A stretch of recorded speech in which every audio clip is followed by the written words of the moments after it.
Seigneur, c'est une prière, hein? Seigneur, si tu le veux, tu peux me rendre pur. Et Jésus étendit la main. Certaines lèpres étaient contagieuses, et lui, il n'a pas peur, parce qu'il est le Fils de Dieu. Jésus étendit la main, le toucha et dit, « Je le veux, sois pur. » Et aussitôt, il fut purifié de sa lèpre. Frères et sœurs et amis, je voudrais parler ce soir, pour toi et moi, du secret de la grâce. Le secret de la grâce. Pourquoi cet homme qui était malade, qui était lépreux, va décider d'aller vers Dieu, vers Jésus. Cette grâce, ce secret de grâce, nous ne pouvons pas le comprendre, ni même parfois l'analyser, mais c'est une grâce et un secret de grâce. Pourquoi tant d'hommes et de femmes sont sauvés et tant d'hommes, de femmes sont perdus? Pourquoi? Les perdus n'acceptent pas le secret de la grâce, les sauvés acceptent le secret de la grâce. À l'époque de Naaman, le lépreux, il y avait beaucoup de lépreux en Israël, beaucoup de lépreux. Mais Naaman, cet homme, un homme semblable à toi et à moi, cet homme va décider d'aller vers Dieu. Pour saisir la grâce de Dieu, le secret de la grâce de Dieu, il faut faire l'effort de rentrer bien dedans. De ne pas essayer d'en sortir, mais de rester bien dedans du secret de la grâce. Et le secret de la grâce est quelque chose qui nous pousse. Car Dieu crée en nous le vouloir et le faire. À chacun de nous. Ne croyez pas que Dieu a fait un tri ce soir. Dieu ne fait pas de tri. Dieu veut que chacun de nous acceptons le secret de sa grâce pour être sauvé. Je veux venir à Naaman le lépreux. Il y avait un jour, quelque part dans le monde, deux hommes qui vont manger un manger, et ce manger est empoisonné. Deux gens, de la même taille peut-être, de même âge, ils vont manger un manger empoisonné. Les deux personnes, quand ils se sentent empoisonnés, vont voir le docteur, et le docteur va les examiner, et en les examinant, il va voir qu'ils sont atteints de ce poison. Et il va leur faire une ordonnance. Une ordonnance pour qu'ils aillent à la pharmacie prendre les cachets, on pourrait dire l'antidote contre ce poison. Les deux, il leur donne une ordonnance, il leur dit allez à la pharmacie, prenez cet antidote contre ce poison et vous serez guéris. Je ne comprends pas. Je vais analyser. Pourquoi quelques jours après, Dieu te parle, hein? Amen. Dieu te parle. Dieu te parle, Dieu me parle, Dieu nous parle. Quelques jours après, de ces deux hommes, un meurt. Comment c'est possible? Et l'autre, il vit. Comment c'est possible? Ils ont été empoisonnés du même poison, on pourrait dire le péché, contaminés du même poison. Ils sont allés voir le même médecin, le médecin des médecins, Jésus de Nazareth, le Fils de Dieu. Les deux ont été voir le médecin, ont pris leur a donné, écrit les mêmes médicaments, l'antidote contre ce poison, et je ne comprends pas pourquoi un il vit et l'autre il meurt. Je ne comprends pas. Si l'histoire serait arrêtée là, je n'aurais rien compris. Et quand je me mets à analyser, quand je commence à voir qu'est-ce qui s'est passé, le pourquoi. Pourquoi il va y avoir des gens en enfer? Et pourquoi il va y avoir des gens au paradis? Est-ce que c'est pas la volonté de Dieu que toutes les âmes soient sauvées et qu'aucune d'elles périsse? Et dans les âmes sauvées, tu es. Vous pouvez dire aux frères et à la sœur, au copain et à la copine qui est à côté de toi, les âmes sauvées, tu es toi aussi.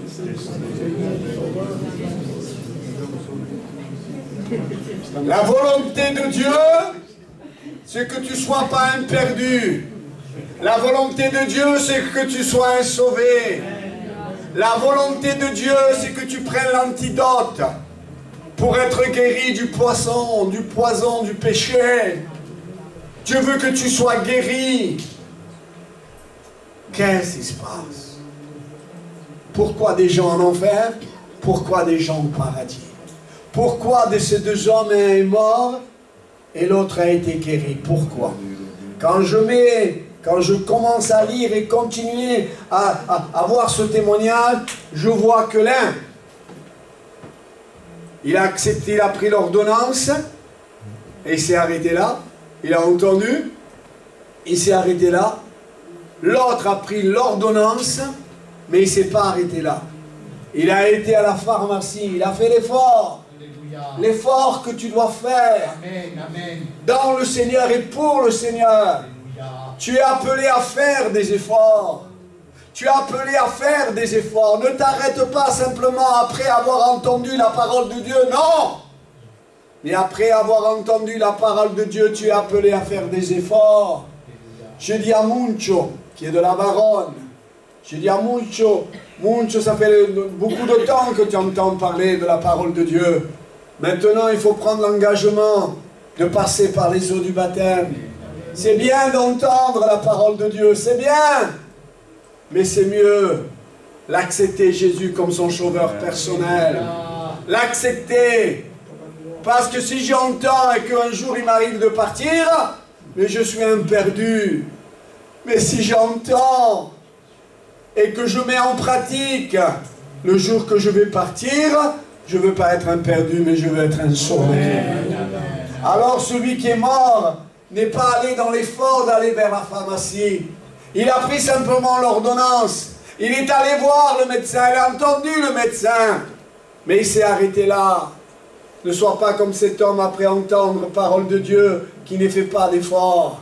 Tu dois faire l'effort d'aller vers Jésus-Christ, le Fils de Dieu, et demander au pasteur responsable de l'Église. Demander, pasteur, je veux m'engager avec le Seigneur. Je veux l'accepter comme mon sauveur personnel. Un est allé vers la pharmacie après les cachets et les a avalés. L'autre, il a pris simplement l'ordonnance. Oh, l'ordonnance! Mais l'ordonnance ne guérit pas. Entendre la parole de Dieu ne guérit pas. Entendre la parole de Dieu ne bénit pas. Entendre la parole de Dieu ne change pas, ne bouleverse pas, ne transforme pas. Mais entendre la parole de Dieu et mettre en pratique la parole de Dieu, c'est là que ça a la puissance. C'est là que ça a la puissance. Naaman le lépreux, il va aller vers l'homme de Dieu. Il est lépreux, il est malade, il sait qu'il va mourir. Et il demande à l'homme de Dieu, que dois-je faire? Que dois-je faire pour être guéri? Que dois-je faire pour être sauvé? Que dois-je faire? Et l'homme de Dieu lui dit, plonge-toi 7 fois. 7 fois dans le Jourdain. Pourquoi il n'a pas dit 5 fois? Pourquoi il n'a pas dit 4 fois? Mais il a dit 7 fois. Parce que le chiffre 7, c'est le chiffre de Dieu. Pour être béni, il faut aller jusqu'à Dieu. Mais pas avec toutes tes pensées toutes faites. Parfois, nous acceptons Dieu, mais de toute pensée toute faite. Arrête, dit le Seigneur ce soir, avec des pensées toutes faites. Laissez venir à moi les enfants, car le royaume de Dieu est pour ceux qui le ressemblent. Devenons comme des enfants à l'écoute de la parole de Dieu. N'essayons pas d'être adultes. N'essayons pas de et 1 font 2, 3 et 3 font 6, et ceci et cela. Arrêtons de penser avec notre tête. Ne reçois pas le Seigneur avec ta tête, mais sauf qu'avec ton cœur. Reçois le Seigneur avec ton cœur, et pas simplement avec ton cœur, mais avec un cœur d'un enfant. Un cœur d'un enfant. La parole de Dieu le dit, son bras l'accomplit. Je ne conteste pas contre la parole de Dieu. Dieu est l'alpha, l'oméga, le commencement et la fin. Dieu est au contrôle de toutes choses. Rien ne lui échappe. Alors le lépreux, Naaman le lépreux, il va vers l'homme de Dieu, et l'homme de Dieu lui dit, plonge-toi. Et il va se plonger. Il va se plonger 1 fois, 2 fois, 3 fois, 4 fois. Mais rien ne se passe. Parfois, Dieu veut voir en toi et en moi la persévérance d'un enfant. Comme un enfant. Nous sommes devenus des Européens trop adultes. À l'approche du Seigneur, nous devons être comme des enfants. Si sa bouche te dit, son bras l'accomplit. Ayons la pleine conviction, la pleine assurance que tout ce que Dieu promet, il est capable de le donner. Amen. Dieu appelle les choses qui ne sont pas, elles ne sont pas. Dieu appelle les choses qui ne sont pas, comme si elles étaient. Alors, vos frères et sœurs, ils se plongent 5 fois, 6 fois. Parfois, nous mettons toute la gloire à nous. Nous mettons toute l'intelligence à nous, le savoir-faire, le penser. Je vais faire comme ceci. Arrête. Abandonne-toi dans le Seigneur. Mets ta vie entre les mains du Seigneur. Mets ton foyer, ta femme, tes enfants, ton avenir entre les mains du Seigneur. Ne calcule pas, ne calcule pas. Arrête-toi de calculer. Mais mets ta vie entre les mains du Seigneur. Abandonne-toi au Seigneur, corps, âme et esprit. Abandonne-toi au Seigneur. Abandonne-toi à lui. N'essaie pas de faire un effort. Laisse-te demander à faire l'effort. Il se plonge 5 fois, 6 fois, et rien ne se passe. Il faut qu'il se plonge pour la 7e fois. Et quand il se plonge la 7e fois, il ressort de l'eau. Il ressort de la présence de Dieu. Transformé. Bouleversé. Complètement guéri. Parce qu'il est allé jusqu'à Dieu. Arrêtons de vouloir aller jusqu'à l'homme, jusqu'à l'église. Arrêtons. Ce n'est pas une affaire d'église, ce n'est pas une affaire d'homme, ce n'est pas une affaire d'anciens, ce n'est pas une affaire de ceci, de cela. Non! C'est une affaire du Seigneur. Amen. Tout ce que Dieu fait est parfait. Alors ce lépreux sort du village des lépreux et va en direction du Seigneur. Sors de ton mal-être. Sors de toutes tes pensées négatives. Je pensais l'autre jour, et j'étudiais l'autre jour, et je voyais que dans mon étude du retour du Seigneur, il va y avoir des temps difficiles. Ne croyez pas que les temps vont devenir de meilleur en meilleur. Ce n'est pas biblique. Ce n'est pas écrit dans la Bible. Ce n'est pas écrit à ceux qu'on croit, à ce qui est écrit. Des jours bons, ils ne vont pas venir. Si vous attendez aux jours bons qui vont venir, non. Dans les derniers temps, il y aura des guerres, des bris de guerre, des famines, des phénomènes, des tremblements de terre en divers lieux. La terre est appelée à des moments difficiles. Et pourquoi? Et pourquoi? Il y a une réponse au pourquoi. Parce que l'homme, quand ça va bien, il ne pense pas à Dieu. Mon frère José, un jour, sa femme Patricia, elle était chrétienne rétrograde parce qu'elle avait épousé un païen. Et le païen l'avait fait voler, faire des choses qui n'étaient pas bonnes. Et s'était détourné de Dieu. Et mon frère José, qui ne connaissait pas le Seigneur, il avait entendu sa femme lui parler de Jésus. Et à un moment, je ne sais pas s'il avait bu ou s'était drogué, la voiture qui l'a mené à Fréjus a fait des tonneaux. Des tonneaux, des tonneaux, des tonneaux. Et à un moment, quand elle faisait des tonneaux, la voiture, Patricia, sa femme, qui était rétrograde, quelle grâce, quelle miséricorde, quelle compassion, quel amour Dieu a pour nous. Quand à la voiture, elle faisait des tonneaux, elle a dit Seigneur. Elle a invoqué le Dieu de miséricorde. Et la voiture a fait tellement de tonneaux. Son enfant de Patricia et de José était avec eux dans la voiture. Et quand la voiture s'est arrêtée de faire des tonneaux, ils ont cherché l'enfant. La voiture, elle était dans un état lamentable. Ils ont cherché l'enfant, pelé. Où c'est qu'il était? Mais il était dans la valise, dans la malle, dans le coffre. Comment cela a été possible? Ce qui est impossible aux gens est possible à Dieu. Mets ta vie entre les mains de Dieu. Mets ton foyer entre les mains de Dieu. Ce lépreux, il a fait l'effort de sortir de toutes ces pensées négatives, de sortir de mon moi. Moi. Arrête de dire toi, le Seigneur, le Seigneur, le Seigneur. Et là, frères et sœurs, il va vers Jésus. Il sort des villages, des gens sans espérance, des gens sans joie, sans paix, sans avenir. Et il va en direction du Seigneur. Et quand il va en direction du Seigneur, je vais faire une acte.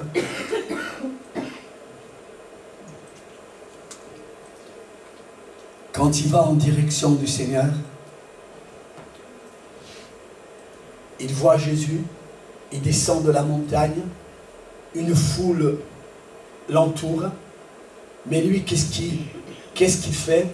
Quand il voit Jésus, il va se prosterner. Et surtout à l'époque, plus maintenant, aujourd'hui, il n'y a pas tellement de rois sur la terre. Mais à l'époque, il y avait beaucoup de rois. Et quand on rencontrait un roi, on se prosternait devant ce roi. Et quand ce lépreux, sa première réaction, et la première réaction que nous devons avoir à l'approche de Dieu, nous devons nous prosterner. Je me prosterne devant toi parce que je reconnais que tu es roi. Tu es roi et deviens le roi de ma vie. Deviens le roi de mon foyer, de ma femme, de mes enfants, des personnes que j'aime. Deviens le roi. Je ne veux pas marcher devant toi, mais derrière toi. Je ne veux pas m'élever, mais je veux m'abaisser devant le roi des rois, le Seigneur des seigneurs. Je veux m'abaisser. Et en m'abaissant, il va s'agenouiller, il va reconnaître qu'il est roi, il se met à genoux. Et quand l'homme s'humilie, quand l'homme s'abaisse, et qu'il reconnaît que lui, il n'est rien, mais que lui, il est tout-puissant. Quand nous reconnaissons que nous ne sommes rien, que nous ne pouvons pas garder notre foyer, notre femme, nos enfants, notre avenir dans le Seigneur, dans la bénédiction. On ne peut pas garder notre avenir si on n'est pas dans le Seigneur, mais lui peut garder notre avenir. Il peut garder notre foyer. C'est-à-dire une certaine parole, je n'ai pas pour toi des projets de malédiction. Je n'ai pas pour toi des projets de malédiction, mais j'ai pour toi des projets de bonheur. Serre Jésus dans ton cœur. Et là, frères et sœurs, il se prosterne, il dit, si tu le veux. Et je termine, ne croyez pas que je vais être plus long. Il dit, Seigneur, la prière, pour les camions, Seigneur, tu peux me changer, Seigneur. Il a été capable, Seigneur. Si vous lui dites à un vigneron, à quelqu'un qui fait le vin, que Jésus a changé l'eau en vin, il va se moquer de nous. Mais ce qui est impossible aux hommes est possible à Dieu. Remets ton avenir, remets ton foyer, remets ta vie entre les mains de celui qui peut tout transformer, qui peut tout bouleverser, qui peut tout changer. Il en est capable. En disant tout simplement qu'il en est capable, crée en moi une paix, une assurance, un amour. Il est capable, oui, il en est capable de changer n'importe quelle situation difficile en situation béni. Waouh! Si tu le veux, Seigneur, tu peux me bénir. Et peut-être certains gens ne demandent pas bénédiction extérieure, mais bénédiction intérieure. Une femme, un jour, elle va à Bordeaux, elle est dans la dépression. Qui c'est qui a été un jour dans la dépression, commencement de dépression? Vous savez de quoi je parle? Et cette femme est déprimée. Elle voit que du noir. Son avenir est noir. Il y a tellement de problèmes, de difficultés dans sa vie. Elle voit que du noir. Et la grâce de Dieu est le secret de la grâce. Nous bouleverse, nous change, nous transforme. Elle va dans les rues de Bordeaux toute déprimée, toute malheureuse. Elle passe devant une église, pas loin de l'église, et elle entend des cantiques que nous chantons. Elle entend des cantiques. Et ces cantiques qu'elle entend, tout simplement, ça lui fait du bien dans son cœur. Ça lui fait un bien énorme. Vous savez, les choses de Dieu, Dieu les prépare. Il te pousse à lui. J'ai dit à un homme l'autre jour à l'imposition des mains, quand Serge Mathias était là, vous savez, ça m'arrive très rare de parler. Quand le pasteur parle, qui impose les mains, je le laisse parler. Et c'est mon tour de prier, je vais prier. Mais c'est son tour à lui de prier. Et quand il a terminé de prier pour ce jeune homme, j'ai parlé. C'est rare de moi. Mais quand j'ai révélation de Dieu, je ne regarde pas à l'homme, mais je regarde être obéissant à Dieu. Et j'ai dit à ce jeune homme, c'est ton heure, c'est ton moment. Et toi, c'est ton moment. Ne la remets pas au lendemain. Non, non. Le jour que tu sens que c'est ton heure, c'est ton moment, c'est maintenant. Vas-y. Ne t'arrête pas. Allez ouvrir la porte de ton cœur pour qu'il puisse venir, rentrer, demeurer dans ton cœur. Elle rentre dans cette église, elle écoute la parole de Dieu comme vous ce soir, comme moi aussi. Elle écoute la parole de Dieu et la parole de Dieu la change, la bouleverse, la transforme. Parce qu'on peut être transformé par la parole de Dieu, pas par le prédicateur, mais par sa parole. Qu'il est beau être changé, bouleversé, transformé. Quand on rentre dans l'église, on sort de l'église. Vous êtes rentré. Elle était rentrée dans une église, mais elle va sortir de l'église. Et quand elle sort de l'église, elle regarde les trottoirs, il y a des fleurs. Elle dit, mais qu'est-ce qu'on a fait au trottoir de la ville de Bordeaux? Mais on les a peints, on a mis des fleurs. Oh, la ville, elle est belle, mais c'est beau. Rien n'avait été changé dans la ville de Bordeaux. Simplement une chose avait été changée. C'est le cœur de cette femme. Et ce que Dieu veut faire dans ta vie, c'est ton moment, c'est ton heure. Ne la remets pas à demain. Le jour où tu entends sa voix, n'endurcis pas ton cœur, mais ouvre ton cœur. C'est Dieu ce qui veut ça. Que Dieu vous bénisse, que Dieu vous garde. Passez une bonne soirée.